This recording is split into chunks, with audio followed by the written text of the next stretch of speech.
If Mukherjee had suggested that the murders were committed by a giant butterfly, he couldn't have made more sparks. Now, what do you mean human? Are you suggesting that each of these women was bitten in the throat by a man? At present, the evidence points that way. However, I couldn't and wouldn't hazard a guess as to motivation. I can only be sure they each died from shock, induced by massive loss of blood. Dr. Mukherjee, is it possible that he killed these women by biting them in the throat for the express purpose of drinking their blood? Kolchak, now you're here by the mutual suffrage of us all. Sufferance. What? It's sufferance, Sheriff. Well, whatever it is, just shut up. I'll answer that. There have been cases of people who, through some mental derangement, have come to believe they were vampires. In Germany in the 1920s, there was one fellow who did use his teeth to rip out his victims' Now, throats. we are not going to jump to any conclusions about who or what killed these women. It is possible, you know, to type a person's blood from his saliva. If I were you, gentlemen, I'd look for a very anemic fellow, possibly with some rare blood disease. Well, I don't care what kind of a nut killed these women. But I'll tell you this, he's out there, and I bet he's high on pot or the hard stuff, and he's going to kill again unless he's stopped. Masterson, what have your people got on this Parkway blood theft? Well, the latest is the nurse said she saw something funny out there last night, or early this morning. Seems that a tall, skinny guy dressed as an orderly was nosing around the refrigerated storage area. That's where they keep the blood and the plasma. She didn't think much of it then, but later when she spoke about the guy to the floor super, she was told that there was no such tall, skinny guy on duty there. Description as follows. White male adult. 6'2" to 6'4", thin. About 175 pounds with pale complexion. Dark hair. So we start looking for a man, local resident, or worse yet, some outsider who may not even still be in the area. We'll check the airport, the bus terminal, railroad station, blockade the highways, and if we're lucky, we'll get him. If he's stupid enough to still be hanging around after 3 crimes. Now, you got any other suggestions? Just do it. All right, let's break this up. Thank you, Dr. Thank you, Doctor. Mr. Payne, I shouldn't be too inclined to reject Mr. Kolchak's theory out of hand if I were you. It is at best highly speculative, but not altogether unwarranted. Kolchak. You can throw away that cassette. Now, this vampire stuff is to stay right in this room. Until we have the assailant in custody, we say nothing about these women being drained of blood. There'll be no rumors, no reports in the paper. The official opinion at this time is that the cause of death is undetermined. We don't want to cause a panic. It's bad for police operations. It's bad for the people. And it's bad for business. Thank you for your cooperation. Kolchak, I want to have a talk with you. Now, boys, there's no reason to bother the doctor anymore. I have a prepared statement in my office. You can go back to the lab. Kolchak, you're becoming a real pest. I'll have to have a word or two with Vincenzo about you. You know, maybe one of the other boys at the office should handle this from here on. Keep your nose clean, son. Stay out of other people's business. It's healthier that way. Carl, will you watch what you're saying? You know these guys. You could find yourself out of a job in 86 all over town. That go for you too, Jenks? Oh, boy, who can talk to you when you get like this? Now, listen, I'll nose around unofficially for you on anything you bring me, just between the two of us.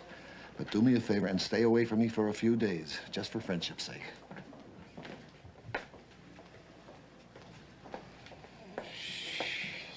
Did I say it was a vampire? Well, what does your suggested headline say? The story makes it clear. Vampire killer in Las Vegas, question mark. Do I misread? The story makes it clear. Do I misread, or did you use the word vampire? Some screwball who imagines he's a vampire is loose in Las Vegas, and people ought to be told. If there's a screwball running around loose in Las Vegas, his last name begins with a K. You already heard about the little scene you have with the boys downtown. No vampire stories. Clear?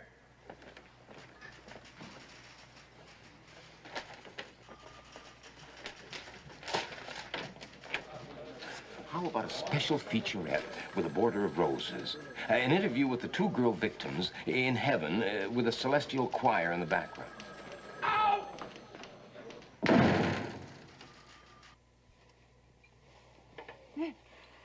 Oh, I'm sorry. I guess I fell asleep. Yeah. What were you saying?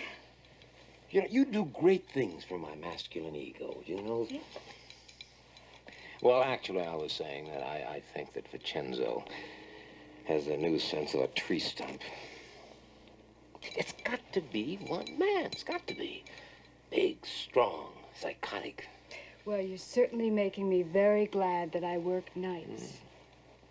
Oh, well, I told you to quit working nights, didn't I?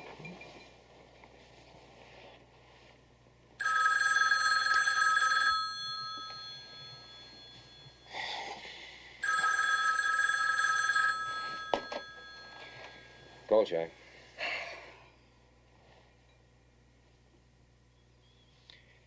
I am forever in your debt, love. What was that? The killer's done it again.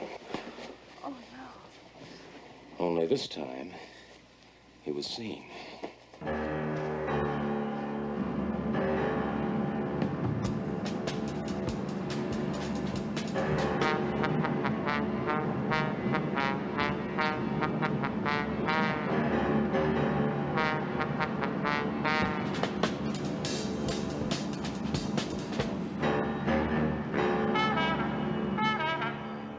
Standing over there. I thought he was kissing her. And then he turned and she fell down over there by the car. He must have followed her home. I'm sorry.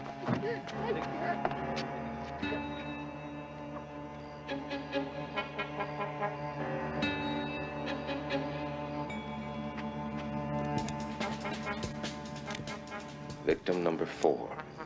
Mary Brandon, showgirl, 25, 5 feet 8 inches tall, 125 luscious pounds. Less the weight of 12 pints of blood, of course. Well, looks like Bela Lugosi's struck again. Knock it off. It's her daughter. Oops. I'm all right now. Now, the car he drove away in, was it new? No. It was a few years old, I think. It was a maroon coupe. I'll call it in. Barney, may I, Yeah, but take it easy. I'm sorry, ma'am. Kolchak, the Daily News. That was your daughter? My best contact in Las Vegas has always been Helen O'Brien, chief switchboard operator at the county courthouse. Hello, adorable. You're a sadist. Well, I could take it back. Over my dead, plump body. Listen, you magnificent morsel. The DMV is checking on the suspect's car. Now, you couldn't help me in that area, could you? Of course not. Bribed again. Kolchak? No, Bertie. Come on. How'd you like to see the killer's face?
Sherman Duffy of the Chicago Globe once described a reporter as follows.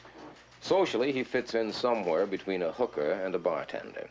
Spiritually, he stands beside Galileo because he knows the world is round. Not that it does much good, of course, when his editor knows it's flat. Kolchak. Shelley Forbes has got to be his fifth victim. Look at the way her dog was killed. You'll never give up, do you? What do you mean? I mean, this is unacceptable. Unacceptable? Kolchak, I'm very close to firing you, even though the owner of this paper has a soft spot in his head for has-been big city reporters. I am tired of your pressure, Kolchak. I'm tired of the owner's pressure. I'm tired of the pressure from all around me to blow the story up on the one hand and keep it under wraps on the other. I am tired of being the middleman, Kolchak. Do you understand that? Can you understand that? What do you want, Vincenzo?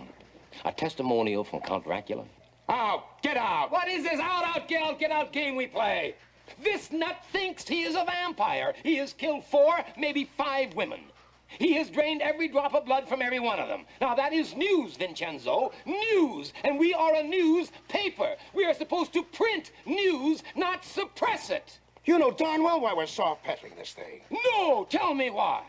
Could it be because we have been told to? Kolchak, you are an idiot. Worse, you're irresponsible. All these murders mean to you is a byline. Well, what the hell difference does it matter what it means to me? The point is that we are suppressing news. We are withholding information. Everybody in town knows what's going on. The police, the DA, the coroner's office. Every reporter on every newspaper in Las Vegas knows what's going on. The only people who don't know are the people. At last, you got the point, Kolchak. The people in Las Vegas don't know. Because the people in Las Vegas would come unglued if they did know. Even more than they're coming unglued already. Capiche?